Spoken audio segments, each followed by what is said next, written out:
कल धनतेरस का त्योहार किन किन पत्रकारों के लिए खुशियां लाएगा? आगरा के पत्रकारों की प्रतिष्ठित संस्था ताज प्रेस क्लब के बहुप्रतीक्षित चुनावों की प्रक्रिया कल संपन्न होने जा रही है।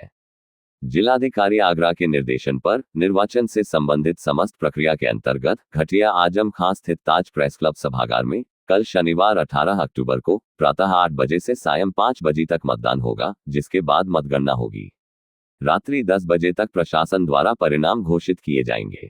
आज चुनाव संचालन की व्यवस्थाओं का स्थलीय निरीक्षण करने ADM city Yamunadhar Chauhan, deputy registrar society Vipul Kumar Singh, ACM द्वितीय विनोद कुमार तथा सूचना अधिकारी शैलेंद्र शर्मा ताज प्रेस क्लब पहुंचे। कल शांतिपूर्ण मतदान के लिए अपने अधीनस्थों को आवश्यक निर्देश दिए। प्रेस क्लब के सभागार में जहां मतदान होना है, प्रत्याशियों ने दीवारों पर बड़ी तादाद में अपने पोस्टर और स्टिकर चिपका दिए थे, जो निर्वाचन नियमावली के विरुद्ध था। टीम को सभी पोस्टर तथा स्टिकर हटाने के लिए बड़ी मशक्कत करनी पड़ी।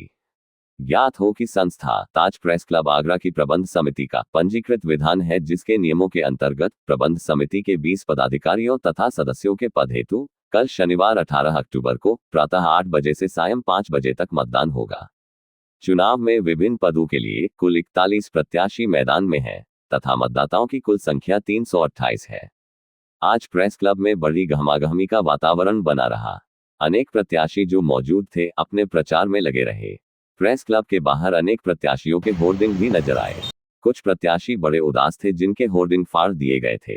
अध्यक्ष पद के प्रत्याशी मनोज मिश्रा तथा देश दीपक तिवारी भी व्यवस्थाओं की जानकारी के लिए परिसर में मौजूद थे। जानकारी के लिए बताना आवश्यक है कि पूर्व में क्लब के चुनावों का संचालन समिति द्वारा नामित वरिष्ठ पत्रकारों की टीम द्वारा किया जाता रहा है, लेकिन इस बार क्लब की समिति में विवादों के चलते स्थानीय प्रशासन की देखरेख में चुनाव होने जा रहे हैं, जिससे निष्पक्ष चुनाव संपन्न कराए जा सके।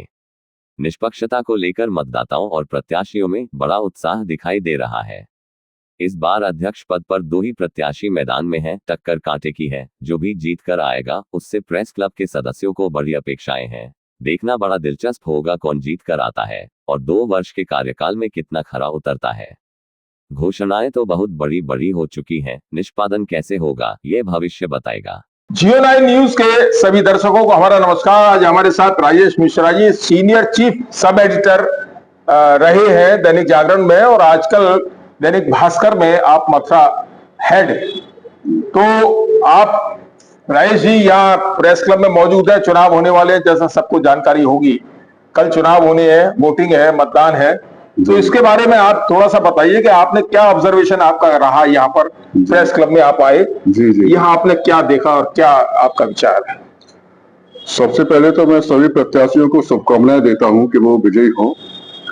और ये जो इलेक्शन है, ये इलेक्शन अगर देखा जाए तो एक प्रक्रिया है, लेकिन ये इलेक्शन मेरे विचार से बहुत ही दूरगामी संदेश देने वाला है। कि संदेश इस सेंस में है कि अभी तक जो हुआ वो बीती हुई बात हो गई जी।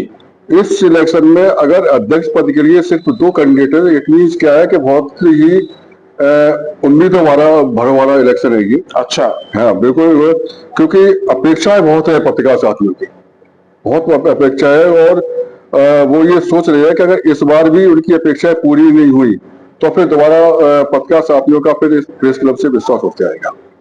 और नई कार्यकारिणी को बहुत ही सोच समझ के काम करना पड़ेगा, अपने पुराने द्वेष भावनाओं को दूर रखना पड़ेगा, सकारात्मक सोच से काम करना पड़ेगा। और सबसे बड़ी बात है कि वो हमें मतलब प्रेस क्लब को उस थीम पे काम करना पड़ेगा कि जो भविष्य के लिए एक मील का पत्थर साबित। अभी पिछली कार्यकारिणी जो 2.5 बरस जो काबिज रही जी और उससे पहले 12 बरस रही जी, तो उसके बारे में कुछ आप कहना चाहेंगे? मैं कार्यकारिणी के पे कोई सवाल नहीं उठा रहा हूँ, ना उस पर कोई प्रतिक्रिया दे रहा हूँ, लेकिन मेरा मानना सिर्फ होता है कि पत्रकार क्लब या कोई भी संस्था का जो मूलभूत आधार होता है वो होता है कि उसके सदस्य के मूलभूत हितों का ध्यान रखा जाए, उनके अधिकारों का ध्यान रखा जाए जी। मैं बड़ी बेबाकी से कह रहा हूँ कि इस पत्रकार क्लब को लेकर कभी भी आम पत्रकारों की कभी कोई ध्यान नहीं रखा गया। कभी उनके क्या दिक्कत आ रही है, उनकी क्या रूटीन की समस्या है, क्या पारिवारिक समस्या है, क्या उनकी प्रोफेशनल समस्या है, कभी इस बात पे कभी भी क्लब ने कोई ध्यान नहीं दिया। आखिर पत्रकार क्लब से क्यों जुड़े? आगे जो प्रत्याशी जीत कर आएंगे जी, उनसे क्या अपेक्षा करते हैं आप? अभी भी कुछ साथियों से चर्चा हुई है जी। उनके मुझे 2 पॉइंट बहुत अच्छे लगे जी। कि अगर हम दूसरे शहरों के प्रेस क्लब के भवनों की बात करें तो वहां पे एक नियमित रूप से वहां पे सभी पत्रकार साथियों की मीटिंग होती है, बैठक होती है, जो पत्रकार वार्ताएं होती है वो बकायदा प्रेस क्लब में होती है। तो इसी प्रकार से जो हमारे एक साथी थे अभी बात कर रहे थे कि भाई इस प्रेस क्लब स्थान को भी ऐसा बनाया जाए कि यहाँ कम से कम हम एक दिन में आके सभी साथियां आके बैठ के एक अच्छा महसूस करें और जितने भी पत्रकार वार्ता हों वो अगर पत्रकार वार्ता इस स्थान पर हो तो यहाँ पे पत्रकार वार्ता का जो संदेश है बहुत ही प्रभावी जाएगा। जी। आयोजक को भी उसके पत्रकार होने का एक प्रभाव पड़ेगा, नहीं हम ऐसी जगह पत्रकार वार्ता कर रहे हैं कि बहुत इसका अच्छा संदेश जाएगा। तो इसलिए और दूसरी चीज है कि आम पत्रकार इतनी मूलभूत समस्याओं से गुजर रहा है तो उनकी समस्याओं को भी प्रेस क्लब प्राथमिकता पे लेके उनके समाधान के लिए प्रयास करना पड़ेगा, एक अपनी स्ट्रेटजी बनानी पड़ेगी जिससे कि पत्रकारों का इस क्लब के प्रति भरोसा बना रहे, एक समर्पण बना रहे। तो जैसा अभी आपने सुना राजेश मिश्रा जी के विचार जो थे प्रेस क्लब के बारे में, और ये एक अच्छा संदेश देने वाले थे कि जो विजयी प्रत्याशी होंगे उनको भविष्य में क्या करना है और पिछली जो कार्यकारिणी थी उससे एक सबक लेके नए आयाम स्थापित करना है प्रेस क्लब के लिए, और पत्रकारों के हित में अगर ये क्लब कार्य करेगा तो जरूर इसका जो है जीर्णोद्धार माना जाएगा। धन्यवाद, नमस्कार।